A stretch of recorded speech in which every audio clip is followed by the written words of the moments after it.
Something interesting, something positive, something special. Sponsored by DTE Home Protection Plus.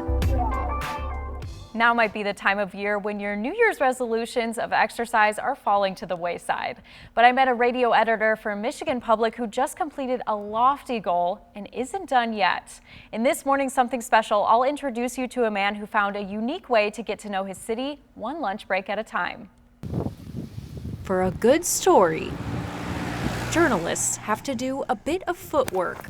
For this story, Brett Dahlberg, a radio news editor, had to do his fair share of pounding the pavement.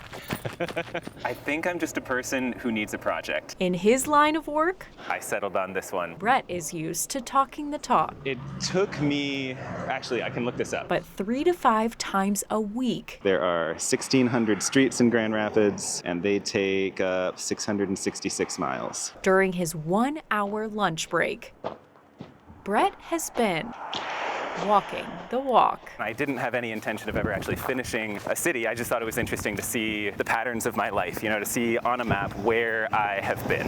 Then we had a baby, and I found that I need a project in stressful times. So I took up trying to jog the whole city of Grand Rapids, and it took almost 2 years, and I did it. So here's where we are. This is where we started at the dog park. Done. And then if we pull out, are all 666 miles of Grand Rapids. All the blue spots are what you've done. yes, But we can't say the same I've done everything. for Brett. There are these cities around Grand Rapids. There's Kentwood, Wyoming, Walker. Maybe eventually I'll finish those also. Here we find him in Wyoming, where he biked in the bitter cold, then jogged while dodging cars, all to check off a handful of neighborhood streets. If there's a street that has no shoulder, I'm waiting for a good day to do it. I'm checking it out, and then I'll go when there's no traffic. I want a way to convince myself, my mind, my body